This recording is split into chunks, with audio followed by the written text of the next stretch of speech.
Esses dias eu recebi uma dúvida de uma pessoa que me perguntou se um fundo imobiliário poderia quebrar. Eu fiquei pensando em como explicar isso para aquela pessoa. Ela entendeu muito bem. Então eu quis trazer aqui um conteúdo hoje para explicar se é possível um fundo imobiliário quebrar ou não. Inclusive eu já mostrei aqui no canal um vídeo onde a gente faz a aquisição de fundos imobiliários, uma carteira pública aqui do Nubank. Está até aqui na tela agora. A gente tem quase 10 mil reais investido em FIIs, e é uma classe de ativos que eu gosto muito, porque eles têm uma geração de renda passiva constante, mensal, uma regra dos imobiliários. Então eu quis trazer hoje essa dúvida aqui para enriquecer também e dividir esse conhecimento com vocês também. É uma muito básica, muito básica. O que é um fundo imobiliário? São pessoas que querem investir no mercado imobiliário, elas se juntam a construir um patrimônio. Esse patrimônio vai ser investido em imóveis físicos, na aquisição de prédios, de galpões, ou no mercado de dívida imobiliária.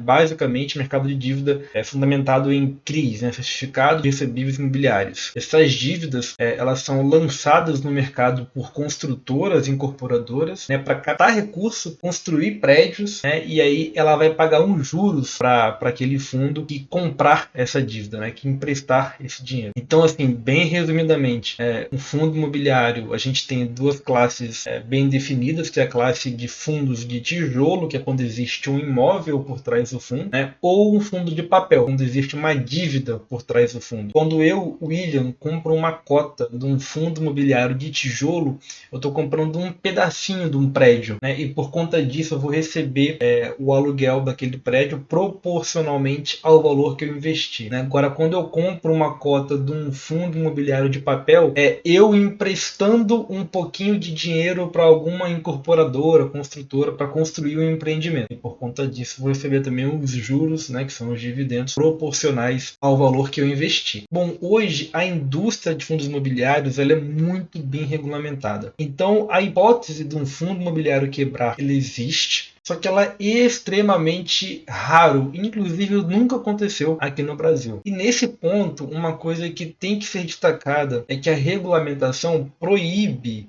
uma alavancagem dos fundos imobiliários. O que é uma alavancagem? É como se fosse um fundo imobiliário pegando um empréstimo para poder comprar novas dívidas ou novos imóveis. Hoje, a regra de alavancagem ela é muito restrita.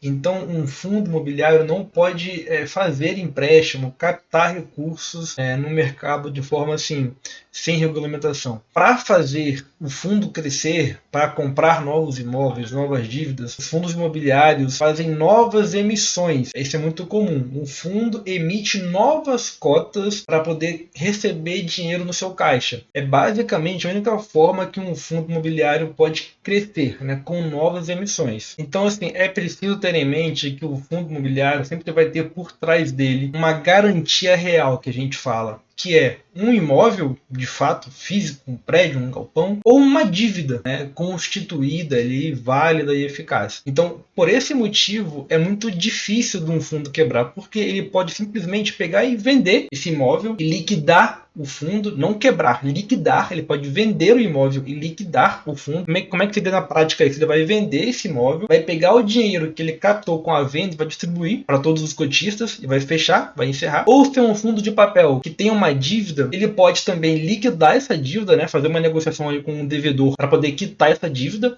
e distribuir entre os cotistas os recursos decorrentes dessa liquidação da dívida. Então, gente, isso aqui que é fundamental você saber. Sempre vai ter por trás do fundo imobiliário alguma garantia, seja o imóvel de fato, o imóvel físico, ou a dívida. Por isso que é muito raro, é muito difícil do fundo imobiliário quebrar. No pior dos casos, no fim do dia, ele pode simplesmente pegar o patrimônio que ele tem, liquidar e distribuir para os cotistas, e encerrar a operação dele. Por curiosidade, saiu ontem no InfoMoney uma notícia de que alguns fundos caem até 70% em 2023. E esses fundos imobiliários poderiam quebrar, poderiam virar pó, uma reportagem. Então aqui ele justamente explica a sistemática do fundo imobiliário, que ele não pode se alavancar. A gente vai ter até aqui um especialista falando sobre isso, né, que é o Danilo Bastos. Ele vai explicar que os fundos podem ter um período ali de problemas, né, com algum imóvel. Já aconteceu do fundo ter um imóvel só, né, ser um fundo monoativo, e o inquilino deixar o imóvel, então o fundo fica sem recursos, né, isso pode trazer aí uma queda muito grande para ele. Então esse é um problema que pode ocorrer com fundos imobiliários pouco diversificados, a vacância, né? A vacância pode afetar ali o resultado do fundo, né? Os dividendos. Isso pode trazer uma queda acentuada para esse fundo imobiliário. Tem até aqui o exemplo do FAMB11, né? Que em 2019 chegou a ter um yield de 16%, né? E depois ele sofreu um pouco em 2020 e ficaria 100% desocupado, ou seja, uma vacância aqui muito grande que afetou gravemente a distribuição do fundo. Então, embora o fundo não tivesse a distribuição, ele tinha o prédio, ele tinha o imóvel. Então, no pior dos casos, ele venderia esse imóvel e liquidaria o fundo, entendeu?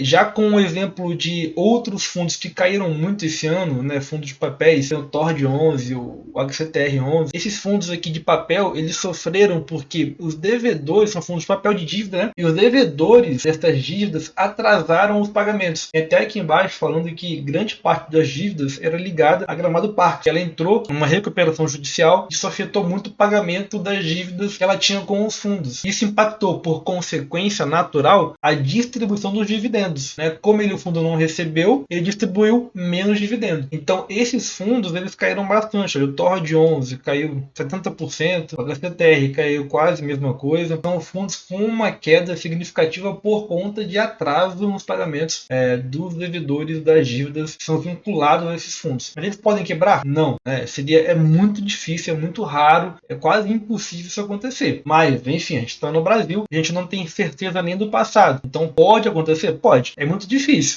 Então até por conta dessa regulamentação, né, desse ambiente em que os FIIs estão inseridos, né, com restrição de alavancagem, uma regulamentação muito forte, traz um grau de atratividade para os fundos, porque eles de fato eles são muito regulados, né? O gestor do fundo não pode sair por aí pegando empréstimo, se endividando, né? Então realmente isso é um ponto positivo para o fundo. E se o gestor for realmente bom, né, ele vai ali acomodar os recursos do fundo, vai comprar imóveis, vai comprar dívidas, e se for o caso, ele vai fazer uma nova emissão, vai emitir novas cotas, captar recursos, depois alocar eles em ativos estratégicos. Então o fundo ele vai sempre dar um passo de cada vez, né? Ele não vai poder nunca se alavancar, se adiantar no mercado, fazer dívida e depois, enfim, dar um problema maior. É por isso que eu gosto dos fundos imobiliários, embora tenha alguns outros pontos negativos, eu acho que os pontos positivos eles falam mais alto. E bom, o vídeo de hoje fica por aqui. Espero que você tenha curtido esse tema. Eu quis trazer aqui esse conteúdo porque pode ser uma dúvida comum, então a gente poder dividir conhecimento. Se você curtiu o vídeo, curte esse tipo de conteúdo, eu te convido a se inscrever aqui no canal para acompanhar os próximos vídeos, beleza? Um abração e até já!